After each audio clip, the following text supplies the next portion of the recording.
Does it say that?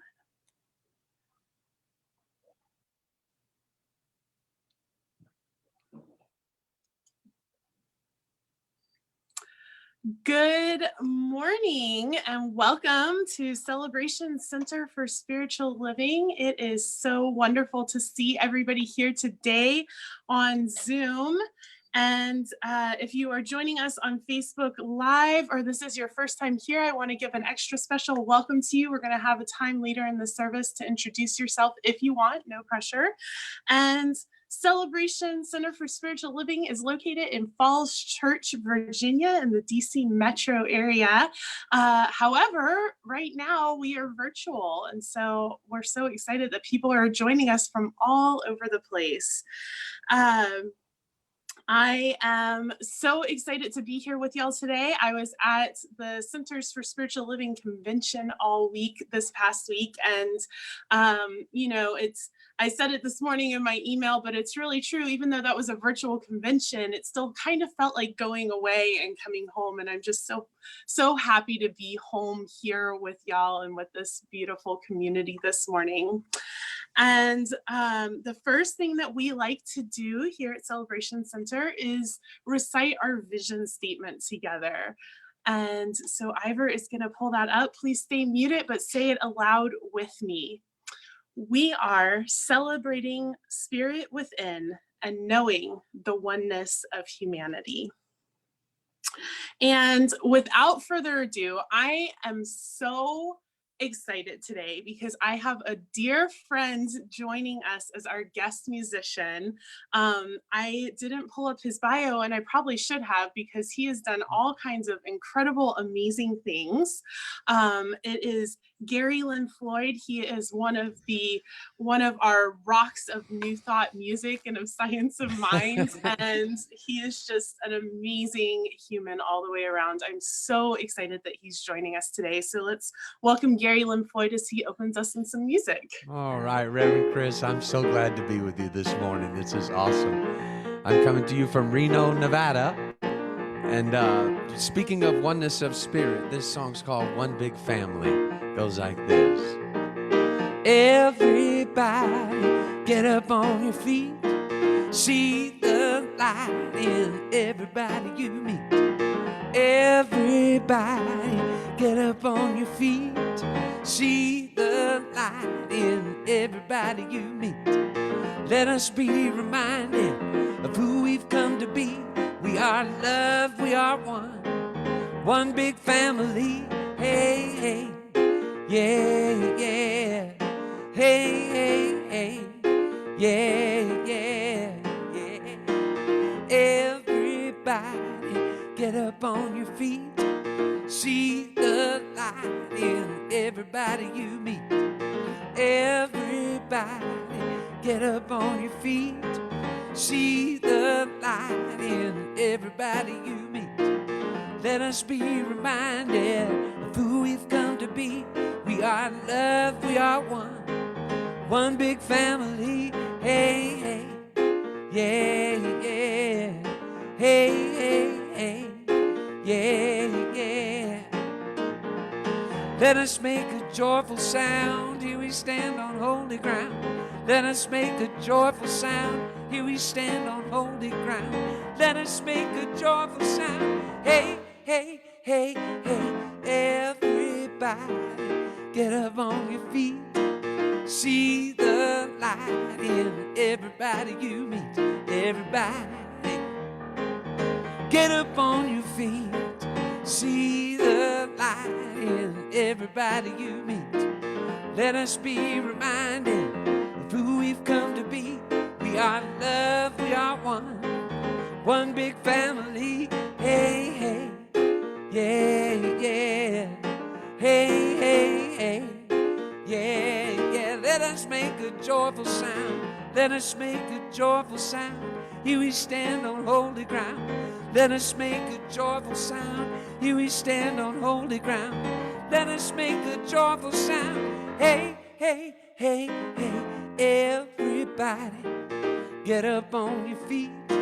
See the light in everybody you meet. Everybody, get up on your feet. See the light in everybody you meet. Let us be reminded of who we've come to be. We are loved, we are one big family. Hey, hey, yeah, yeah. Hey, hey, hey, yeah, yeah. Hey, hey, hey.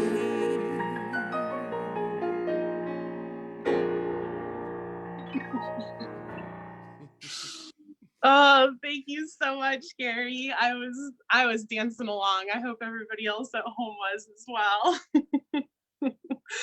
uh, Thank you. What a wonderful way to open up the service. And now I would like to invite our practitioner on platform today, Suzanne Delahaye, to provide a reading for us and some prayer.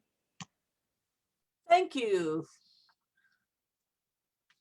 What does a practitioner do? Firstly, we pray. That's our main job. Ernest Holmes considered us the healing arm of the movement. And as such, our main job is to pray. However, in other situations, we also give talks, held classes. So we're kind of junior ministers in a way. And for my reading, I have chosen a work by Michael Beckwith. He is the founder and spiritual director of Agape International Spiritual Center in Los Angeles, California. He is the featured teacher in the film and book of The Secret. In the 70s, he began an inward journey into the teachings of the East and West, and today he practices and teaches universal truth principles found in the New Thought, Ancient Wisdom of Spirituality. The book I have chosen to read from is your 40-day mind fast soul feast. Can't say that fast. And it is, since we're in the Lenten period that is observed in Christian churches, this is an appropriate time to use a practice of divesting yourself from mental negativity, starvation of thoughts. And he says, I am not suggesting that you should deny the noisy birds of limitation sometimes fly around in your experience, tempting you to throw them somewhere crumbs of your attention. What I'm saying is that by staying your attention on the changeless reality of your God self, you will experience an inner freedom from the things that distract you from the truth of your divine nature.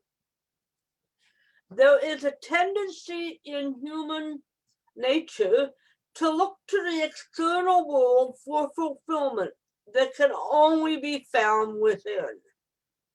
That which is merely external is powerless to satisfy the soul.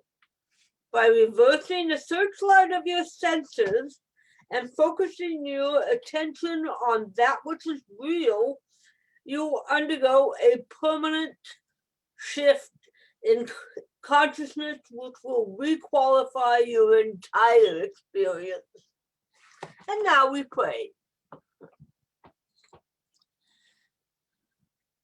And as I take a deep breath within, I invite you to close your eyes if it serves you. And now, knowing that there is only one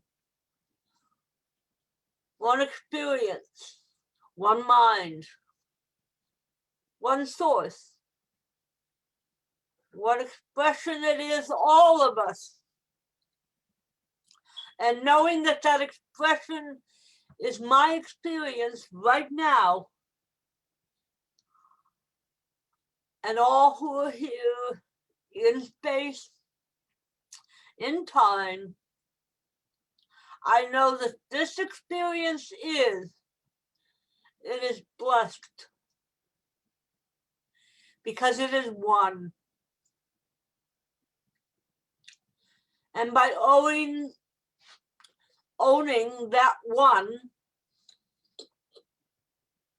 I bring myself and all who are listening to me closer to that one. And knowing, as I do know, that that one is always expressing itself through us. It is an experience of joy. It is an experience of wonder, of awe, looking out into the world, knowing that it is one, knowing that it is our experience of life, and knowing that life is perfect, that life is complete. And I am wholly one with that one. I know that my experience is indeed a joyful experience, a joyful expression of the one that is. And knowing that all who listen, all who know, are within this one. It embraces us. It protects us. It is not content until we are content. It is joyfully experiencing us, our lives, our freedom to be, and knowing that all is well in this world, on all planes. I know that this one is. I give thanks for this oneness. I give thanks for the joy, the laughter, the peace, the contentment that is within my soul. I give thanks, I give thanks, I give thanks.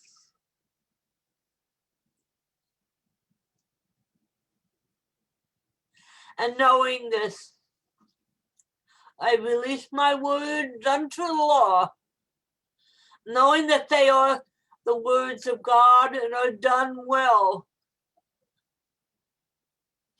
And so it is. And so it is. And so it is. Thank you so much, Suzanne.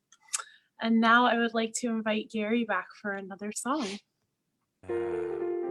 That was beautiful, Suzanne. Thank you.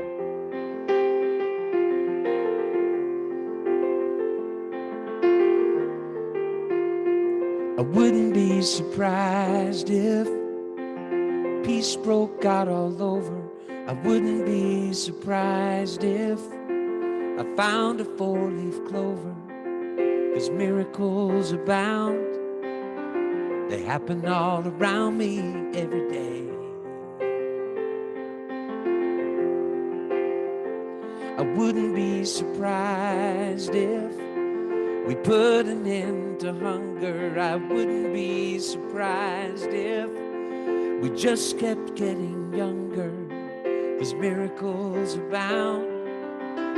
They happen all around me every day. And life keeps blessing me with so much good. I wouldn't change it even if I could. Blessing me in every way. And if it all turns out okay, I wouldn't be surprised. I wouldn't be surprised at all.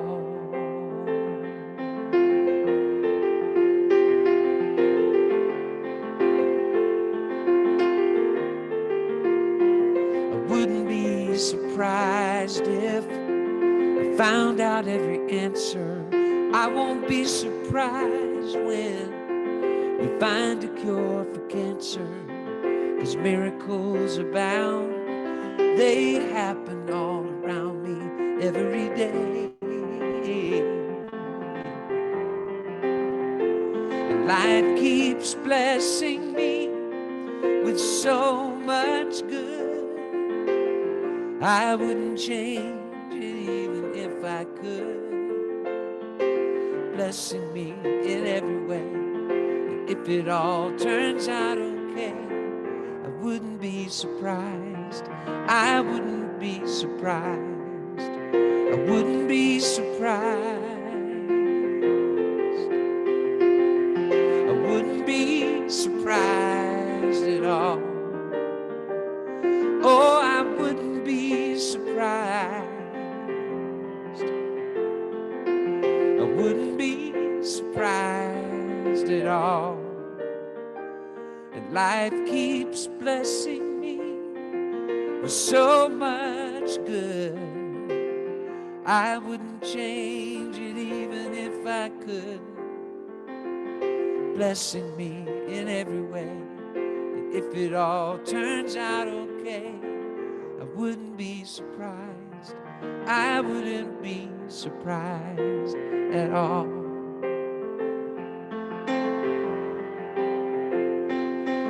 I wouldn't be surprised. I wouldn't be surprised at all.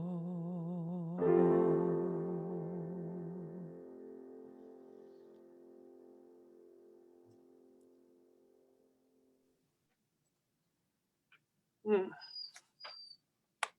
Thank you, Gary. So good. I put Gary's website into the chat. So if you want more of his music, go to his website and get all of his albums because they are all phenomenal. I listen to them all the time. Thank you, Gary. So in our continuing of celebrating Black History Month, before I get too far into my talk, I want to show the video. If you remember the first week of February, we showed the video of Black pioneers of science of mind that the Center for Spiritual Living in Dallas, Texas put on. And so we have another one of those videos to show today to continue to celebrate all of the amazing influence and innovation that Black people have shown in this movement. It truly would not be what it is today without these people. So I'm going to ask Ivor to play the video.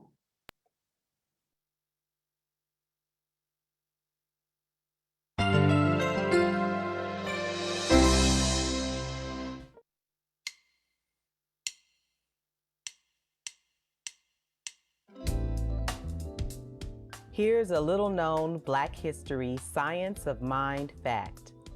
Meet Sarah Flowers, a prolific African-American writer of science of mind books in the 1940s. Flowers was a writer, publisher, metaphysician, frequent speaker, and teacher of the science of mind.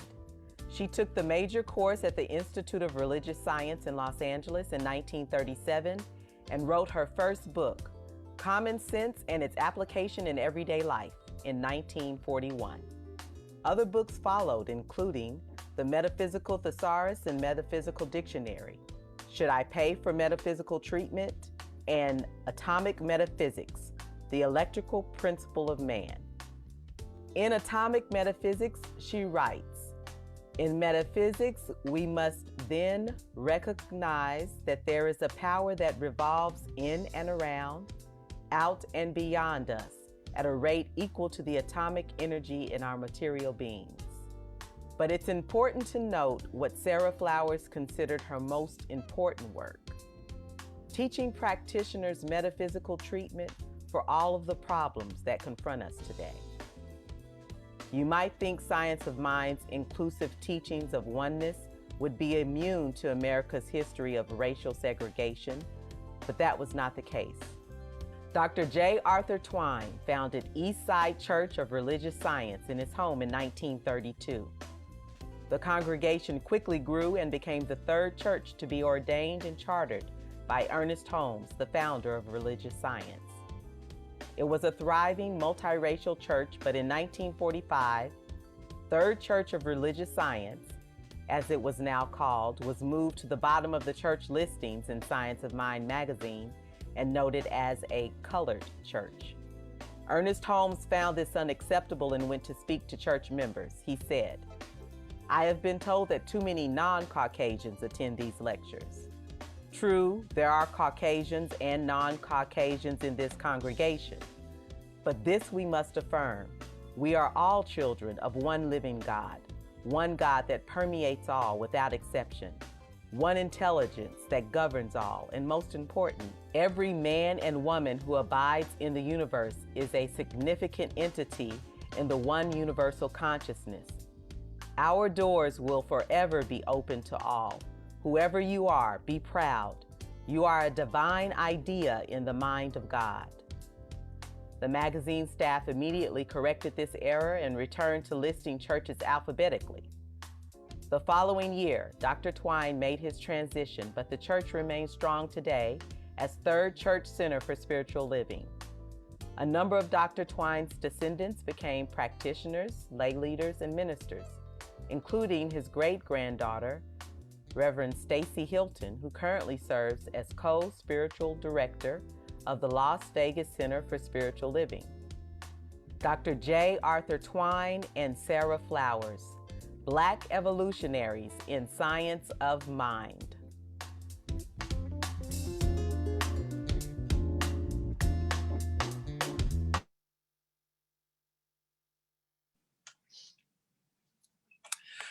I love this story of Ernest Holmes correcting this mistake of this church that was a multiracial thriving community being moved to the bottom of the list in Science of Mind. And the reason that I love this story is I think so often in Science of Mind we have this idea that that in order to stay true to Science of Mind principles that we can't speak up when we see injustices, or we can't speak up when we see that something is happening that isn't the true revealing of oneness, right? But that's not who Ernest was. Ernest spoke up, and I believe that Ernest would be speaking up today in favor of justice and equity and equality and all these things that we're talking about in the world. And so I just really love this story because it really shows the essence of Ernest Holmes, our founder, and it also shows the essence of Science of Mind, and that we can stay in principle and we can be in oneness while also speaking up and working together to truly create that world that works for everyone. And on that note, today we're talking about one mind, infinite connections. And I just kept going back as I was thinking about this talk and this title and this theme throughout the week. I just kept going back to that infinite connections, because we toss this word infinite around. We say all kinds of things are infinite. We talk about God is infinite. We talk about ourselves as infinite. We say we're infinitely connected. You know, Buzz Lightyear says to infinity and beyonds. But I don't think we've really stopped to comprehend this word infinite, because even the word itself isn't able to touch that thing that we are talking about. Infinity is so much bigger than anything we can possibly fathom, than anything that I could come up with in my mind. And the reason for that is because my mind is finite. It is housed in this brain, in this body. And so even though I am an individualized expression of that infinite, I am not able to comprehend all of even who I am. It's impossible.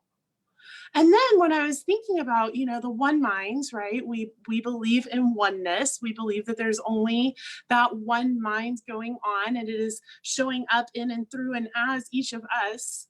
And then infinite connections. That means that every single one of us on the planet is showing up and expressing in infinite ways, and that every single expression of that one mind is one of those infinite connections, regardless of what I may or may not think about it, and regardless of my own judgments. In the book The Divine Dance by Richard Rohr, he says, knowing without loving is frankly dangerous for the soul and for society.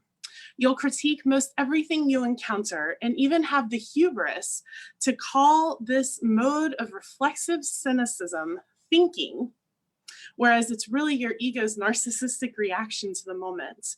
You'll position things too quickly as inferior or superior, with me or against me, and most of the time you'll be wrong. I want to break this down a little bit because it sounds a little harsh, but when you really get to the meat of it, it's calling us to something greater. So what he says is knowing without loving. And so often, I think I know something. I think I know someone. I think I know what to expect from them, or how they're going to show up, or how they're going to react to a situation. Even myself, I think I know myself. I know how I'm going to react. And we think about that, right? When we're watching the news or a TV show and somebody reacts in a way that I would never react like that. Well, really? Do we actually know how we would react in these situations with these people and this mindset? We don't actually have any clue. And so what he is saying is knowing without loving.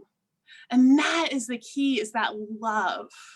Because if we come to everything and come to everyone and every experience with love and not with knowing or thinking that we know, that is where the magic happens. And then rather than showing up to our lives as thinking and knowing our position on everything, we show up with this foundation of, I love you.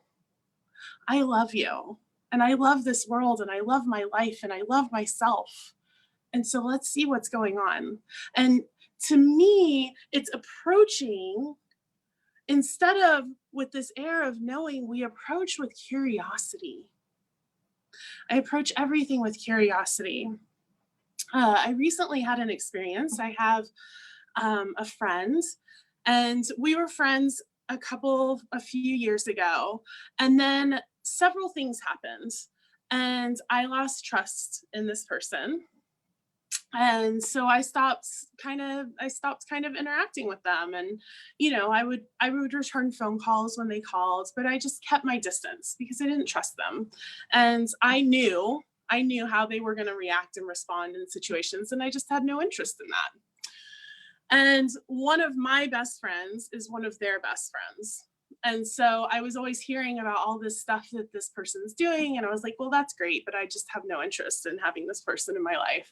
So skip ahead to a couple, not even that long ago, maybe a month ago. And this person is now on a team with me. So all of a sudden we are having to work together. And so I was like, okay, great. And now I get to clean this up, right? I should have done it. It was so interesting because I went into prayer about it, and I was like, oh, I should have just handled this 2 years ago. This would be a lot less uncomfortable if I hadn't have waited so long, right? But I didn't. You live and you learn. So I called them and we had a conversation, and it didn't go the way that I wanted, and it didn't go the way that they wanted. So then we had another conversation, and it didn't go the way that they wanted, and it didn't go the way that I wanted. So then there were emails, and all of a sudden there's all this misunderstanding, and there's all these feelings, and all this stuff is happening. And I'm just like, what is going on? Like, what is happening? And my ego side was like, I don't even want to deal with this. I'm just going to quit this team. Like, that's fine, whatever. And I was like, no, can't do that. And so we decided to sit down together. And we decided to sit down with a mutual friend, another mutual friend who loves us both dearly, who is amazing at mediation. And coming into this conversation, I did not see a way to hit reconciliation. I didn't see the way. But what I saw was that other people could see the way. And this is the brilliance of practitioners. They can hold the consciousness for us when we can't see it. And I did. I was working with my minister friend who was doing mediation. I was working with our other mutual practitioner friends. And I called and I got prayer and I was like, I can't see it. I don't see it. I can't see it. If we get to reconciliation, it's going to be a miracle. She's like, great. I look forward to hearing the miracle, right? And prayed for us. We go into this meeting and it was tough. It was a few hours of us speaking and being heard and discovering what happened and not going back and rehashing the past and doing a you did this and a you did that, but having these ahas of, oh, well, when that happened, I put up a little bit of a wall. And then the next time we had an interaction, you hit my wall, so then you put up a wall. And so the next time we had an interaction, I hit your wall, so I put up a bigger wall. And then you hit my wall, so you put up a bigger wall. And all of a sudden, all of these things, all these encounters that I've had with you you don't even know who I am. I don't even know who you are because we've only been interacting wall to wall. We haven't even been interacting as person to person. And all of a sudden, became so obvious that these walls just crumbled. And it was so beautiful. We made the agreement to show up for one another and to really discover who the other person is, because we actually had no clue. We had no clue.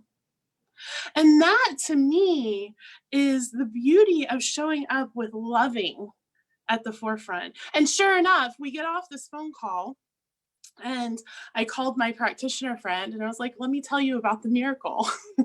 She's like, of course, I knew it, right?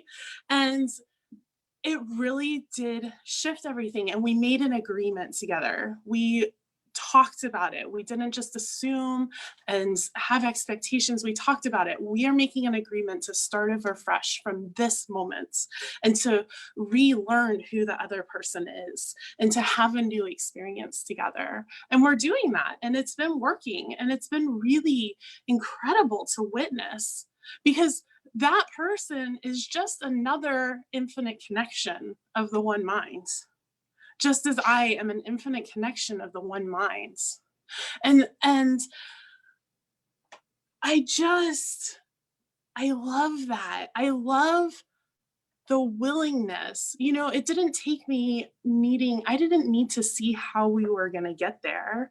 I didn't even really need to see that it was possible. I just needed to be open to somebody else seeing that maybe it was possible. All we have to do, we open the tiniest crack and God just pours in. We don't have to do much. We go an inch and God will travel 1 billion miles towards us. Because really the truth is that God's not traveling anywhere towards us. And if we've turned our back on God, God's still right there, right? God hasn't gone anywhere. Spirit hasn't gone anywhere because that's all that there is. And so if we're choosing not to see the divinity of the moment, that's on us. And we get to make a new choice at any and every moment. And it didn't take a lot of apologies or rehashing or anything like that. It was just, oh, let's do something different. Let's have this agreement to be different and to show up with one another different. And let me tell you, I love this person that I'm getting to know. They're incredible. They're absolutely amazing. And I'm so grateful that they're in my life.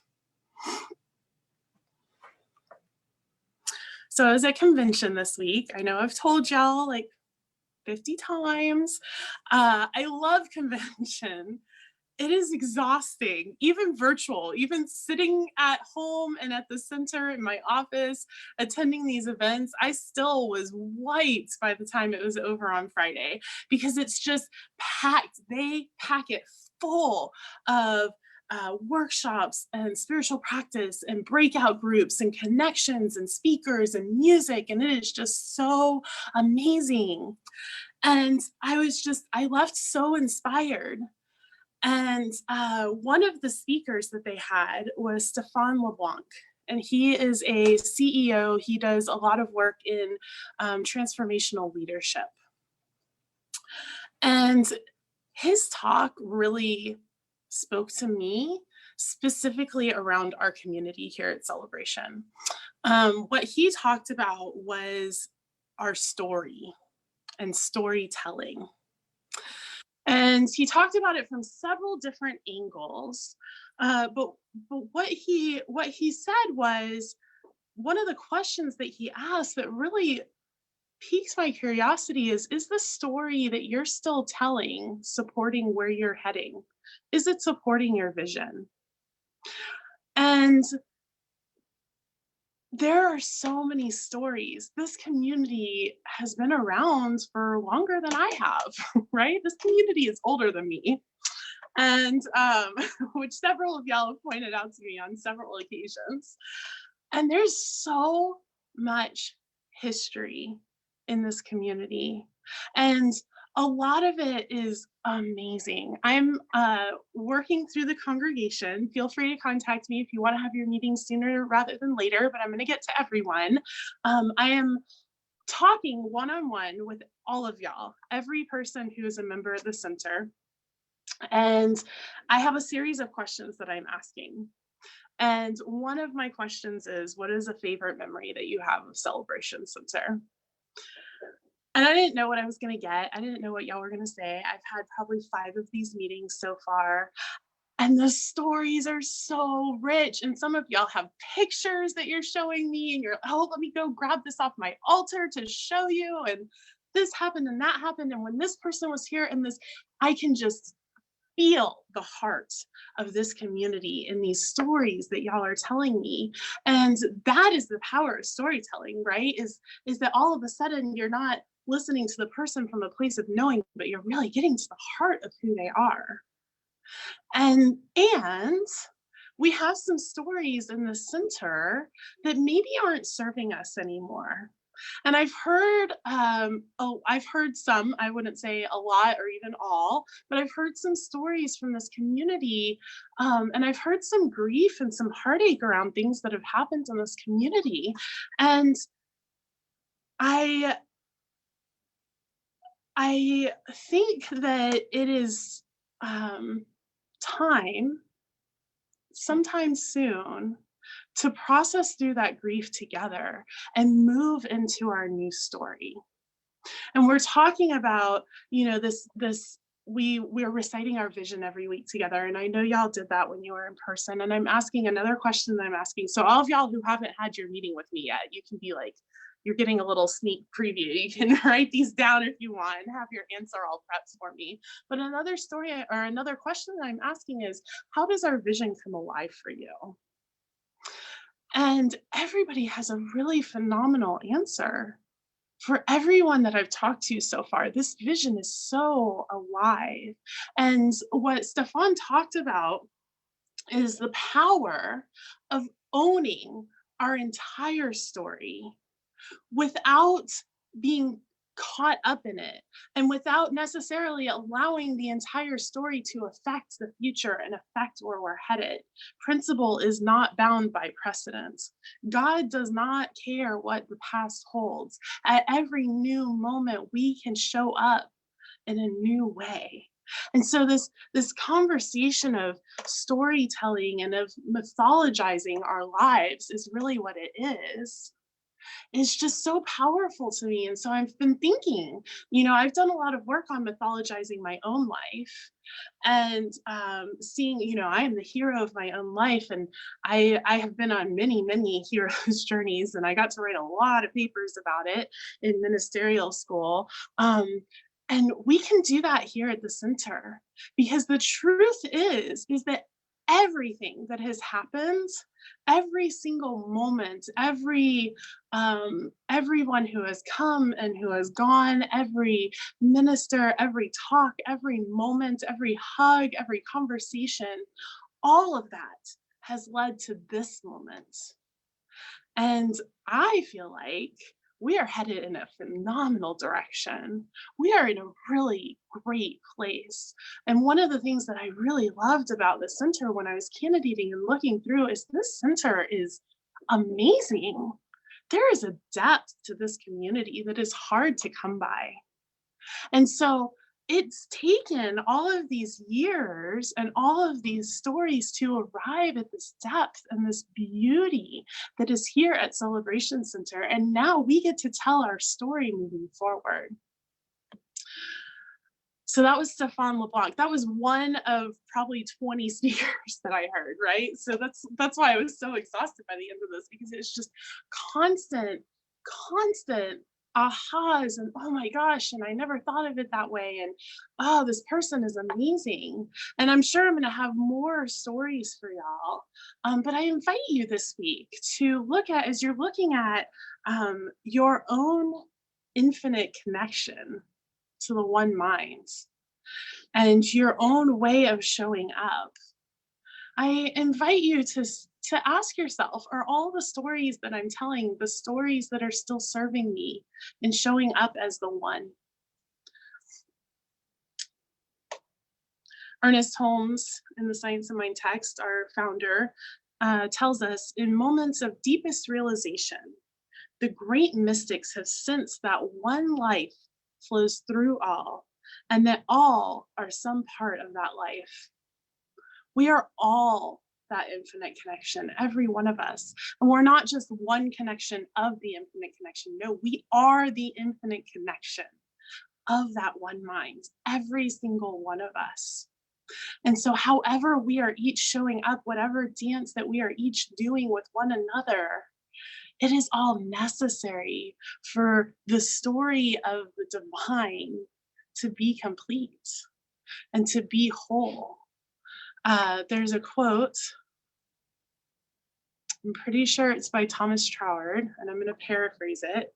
The infinite must exist in its totality simultaneously at every point. Otherwise, it would not exist at all, and none of this would exist.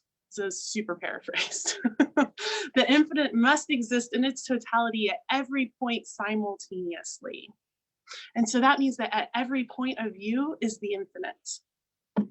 And so what is your story? What is the story that you are telling? And is that story supporting the infinite connection that is you?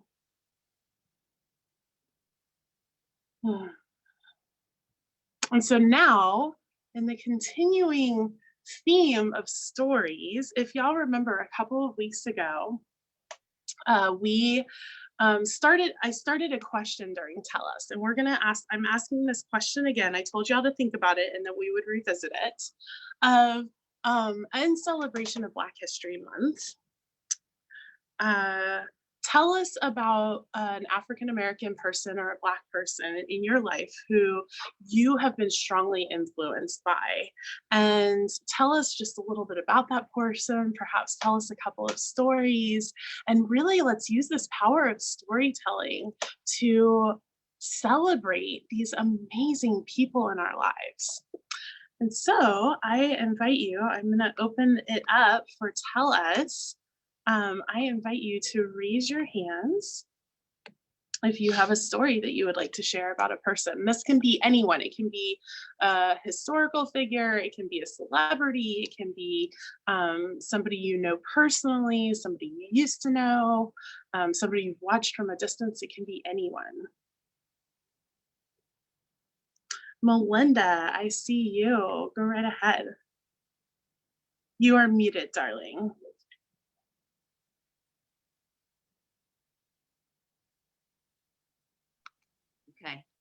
Okay. Yep, we can hear you. Okay. The person that I have worshipped for years and loved was Louis Armstrong. He just meant a lot to me. I of course I loved his music. and I've read his biographies or autobiography, whatever they call it. Love his music so much. And well, I have to admit, one thing I thought was never mind, that's not important. I just he was adopted or taken in by a family because he was an orphan, and he survived and he did beautifully, and we're very fortunate. And so Thank you. Thank you. I did not realize he was adopted, so thank you for sharing that. Oh, you're muted. You're muted again, Melinda. Melinda, you're muted, darling. Can you unmute?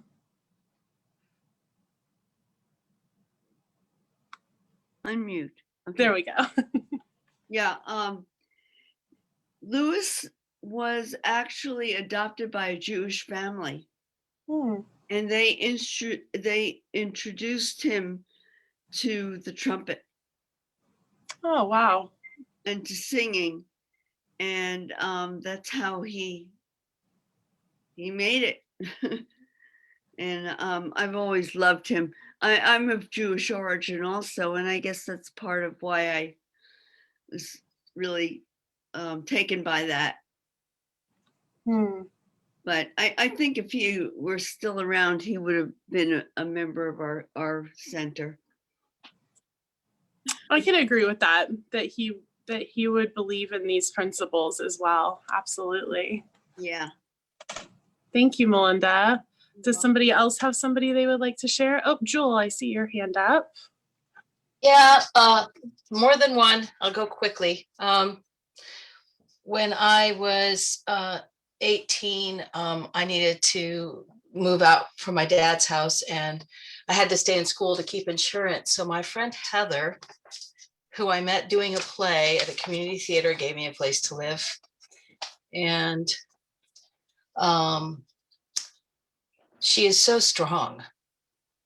I mean, what I admire. She wanted a child, so she adopted one. She wrote a book called Rohr. She ran errands for stars in Hollywood.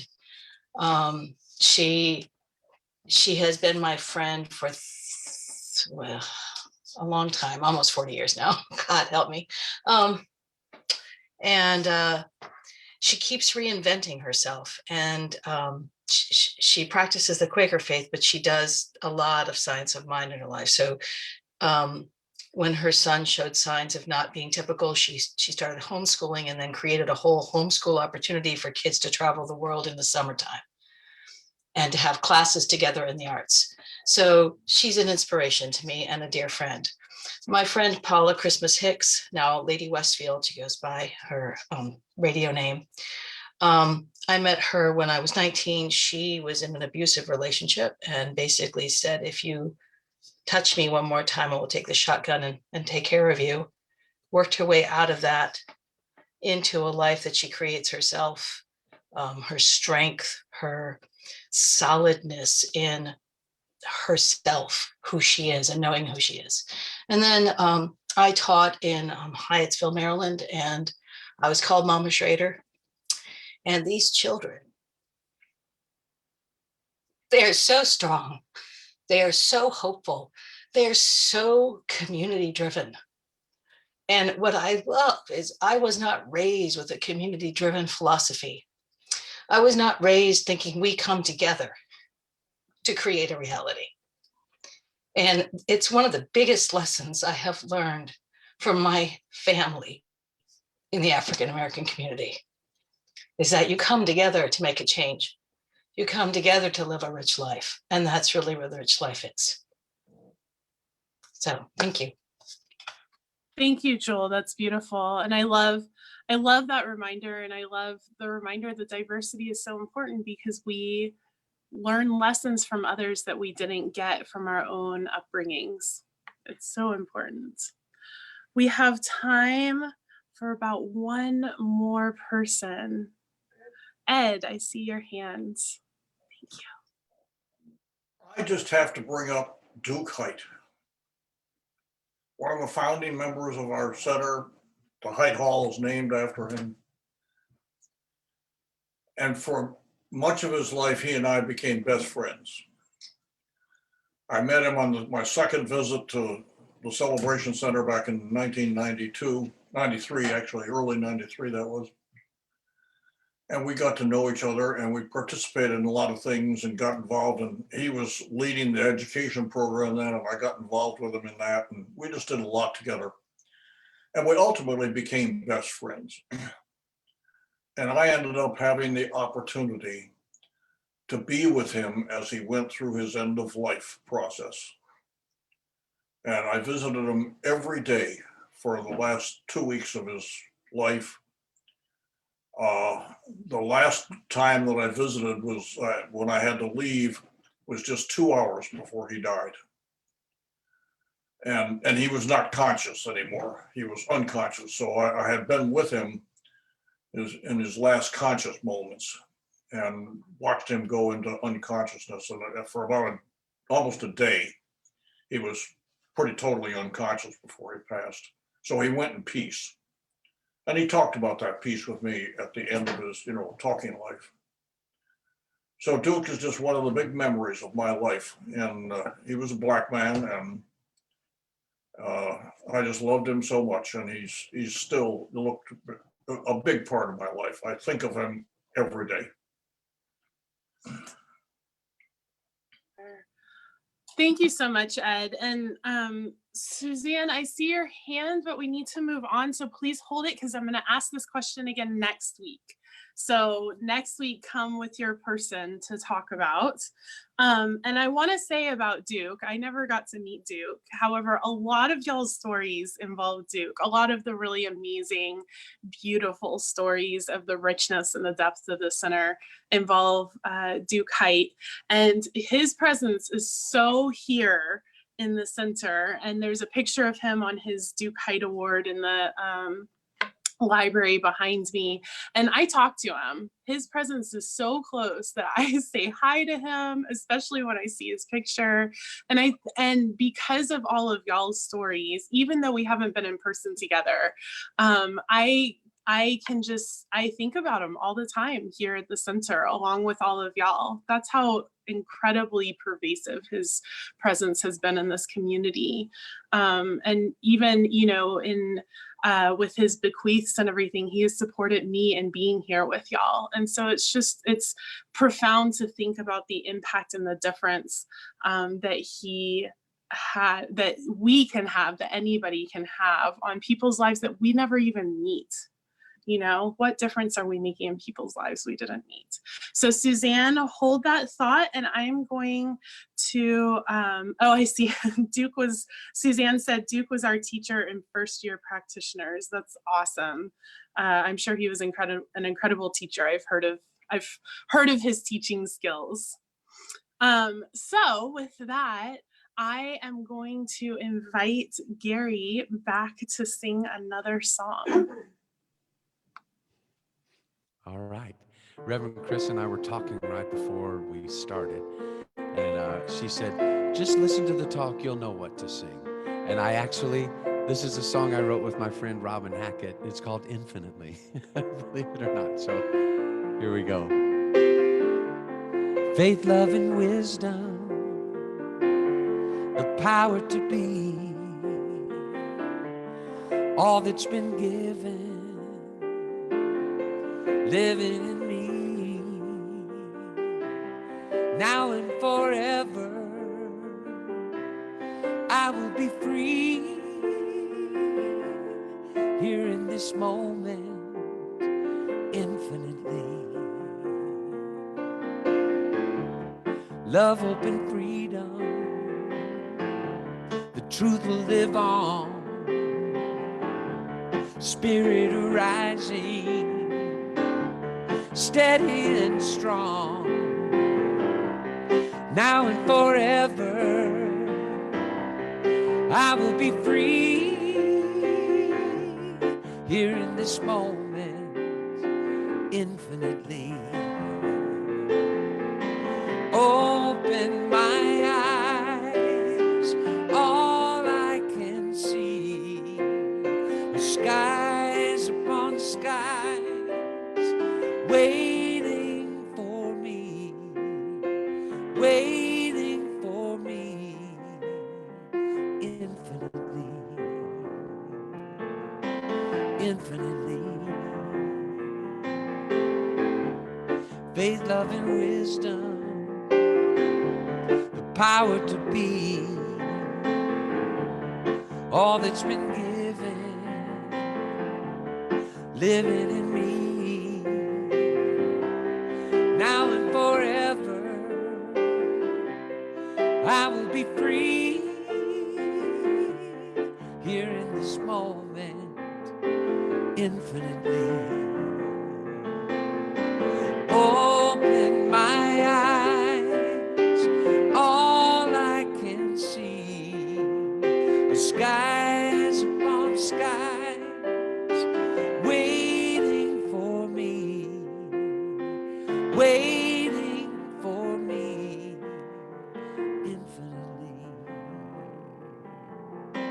infinitely, infinitely,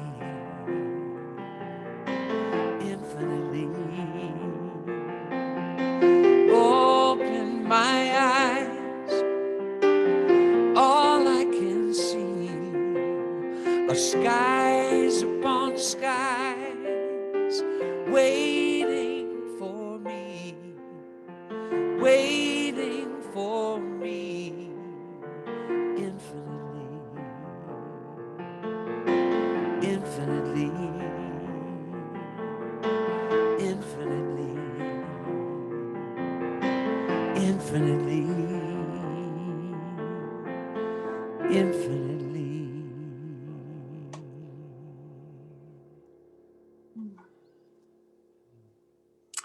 And I just invite you to allow that music to bring you into a place of prayer, taking a deep breath, closing your eyes if you feel comfortable and you're able, and just settling into this space in this moment. Allowing that idea of the infinite, that idea that we can only catch a glimpse of with these finite minds, to take us deeper into the knowingness of the truth of our oneness. The truth that there is only one mind, one thing going on, and that thing is infinite. And those infinite connections to that one thing are showing up in each of us. At every point, every moment, simultaneously, I am the infinite expressing, and each one here is the infinite expressing itself, connecting to itself infinitely, forever,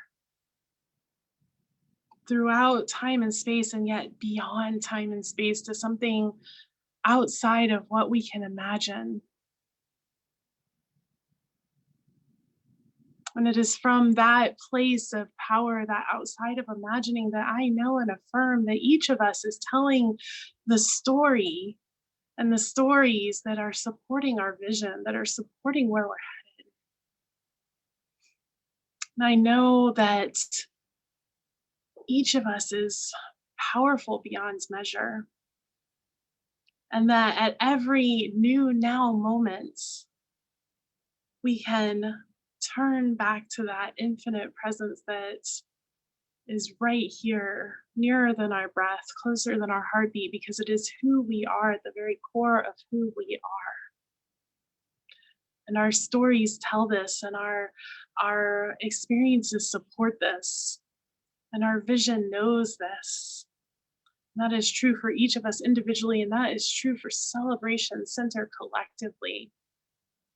That we are God showing up And I am so grateful for this community. I am so grateful for the stories that are told, for the depth of wisdom and joy and connection that is here, that we are rooted in and grounded in. And I am so grateful that at the heart of all of it is love, just love.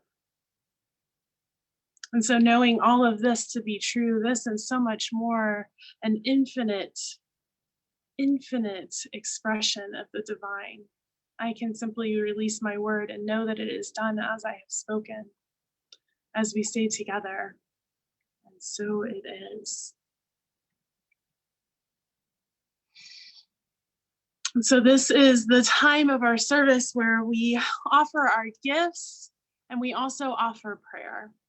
And so I just invite you, if you have a gift that you would like to give this week, a tithe or a donation, that if that is a physical thing like a check, I invite you to bring it to your heart. If it is just an energy and an intention or a PayPal donation, you can donate at our website, celebrationcenter.org, at the give button, whatever that is. I just invite you to bring it into your heart, because what I know about these gifts is that they are multiplied and returned to us. We cannot outgive the universe. And that every gift that is given to Celebration Center is used to create this world that works for everyone and to open and reveal in each of us our spiritual magnificence. And so as you bring that to your heart, I invite you to say along with me our offertory affirmation. I open my heart to give and receive the blessings that our spirits promise to me. As I do, the entire universe conspires to give me an abundant life, and I open to accept it. And so it is. And I also invite you to send in your prayer requests. You can do that once again on our website. There is a button that you can fill out a form. That form is completely confidential. It goes only to myself as the minister and our practitioners. And you can also email us at prayer@celebrationcenter.org. And I'm going to put that into the chat for you. And you can email your prayer requests in, and those prayers are also held in confidentiality, and our Ministry of Prayer will pray on them with you and for you. And now, as our offertory song, I'm going to invite Gary back. All right. One heart, one life. We are one family, one earth. One heart, one life. We are one family, one earth. And together we can make a difference in our world. Every creed and color, every boy and girl, all of creation, no separation. We are one, one heart.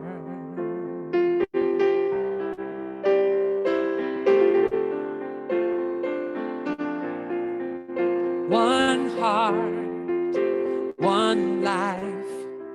We are one family, one earth. One heart, one life. We are one family, one earth. And together we can make a difference in our world. Every creed and color, every boy and girl, all of creation, no separation. We are one, one heart, one life, one world, one mind, one heart, one life, one love. All of creation, no separation. We are one, one heart, one heart.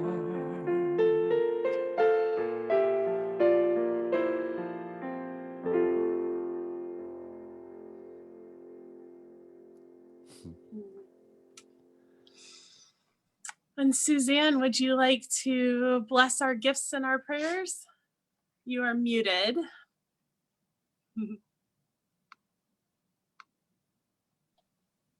For my next trick. Unmuting help. Okay. And as we settle in to the goodness that is God, to the wondrous gifts that He has given us, we experience this love, this joy, this peace, this harmony right here and right now. We give our thanks, knowing that, as Master Eckhart said, that if you only say thanks, that would be enough prayers. And knowing that all prayers are answered, we give thanks for this prayers. We give thanks for the richness experiences ourselves. And knowing this, I do give thanks, I give thanks, I give thanks. And I release my word unto the law, knowing that it is done and done with perfect harmony. And so it is. And so it is. Thank you, Suzanne. And now, Terry Murphy, would you like to join us and give us some announcements? Hi, everybody. I'm Terry. I see a couple faces we haven't seen in a long time. If we have any first-time visitors, we'd love to give you a chance to introduce yourselves.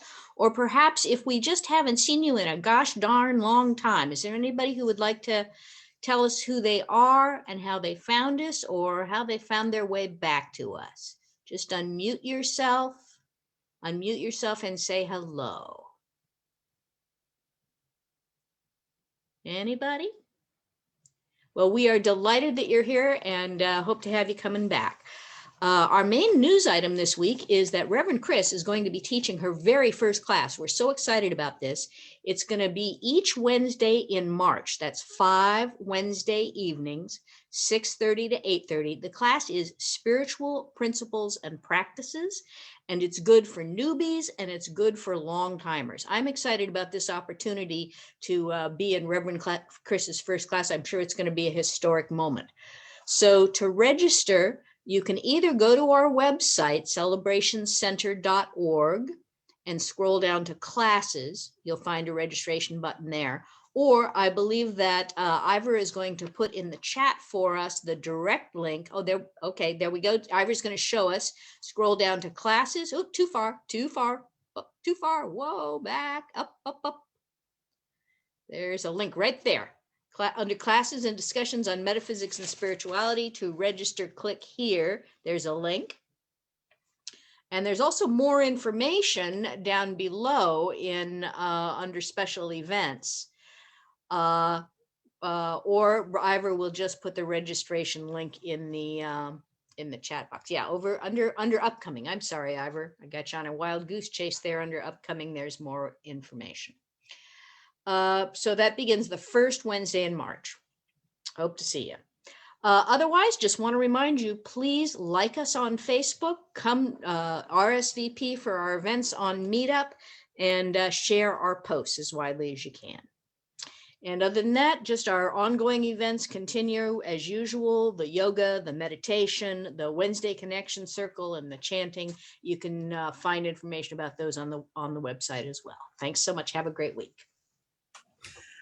Thank you so much, Terry. And I just want to say about this class, this is a class that I taught in Napa, Spiritual Principles and Practices. It's some of the new curriculum that's come out of Centers for Spiritual Living in the last 6 months or so, maybe 9 months now. I'm not good at time in the middle of a global pandemic, but it's a really fun class. I really enjoy teaching it. It is like a hard hit, it's a great refresher if you've been in this teaching for a really long time. I get something out of it every time I teach it.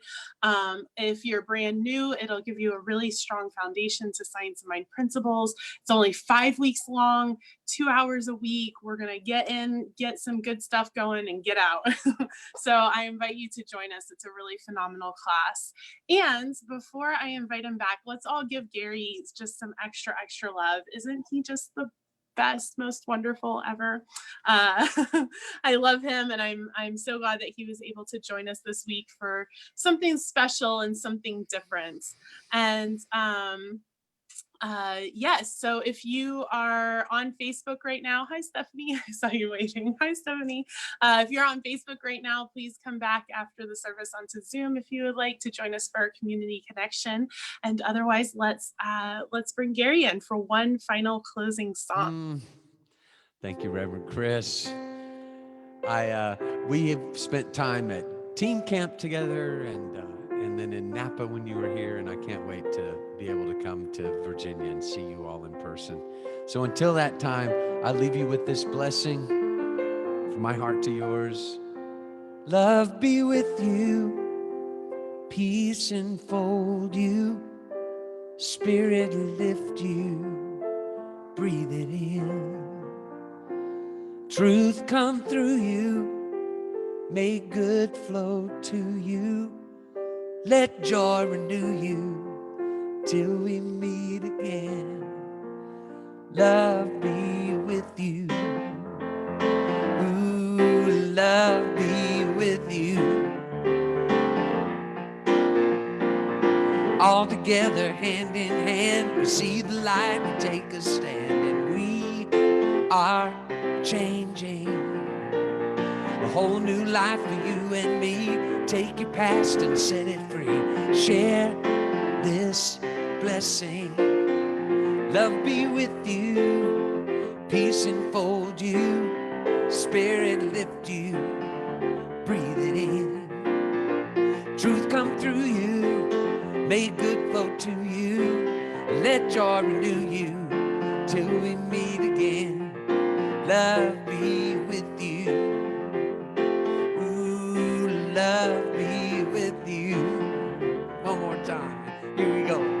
Love be with you, peace enfold you, spirit lift you, breathe it in.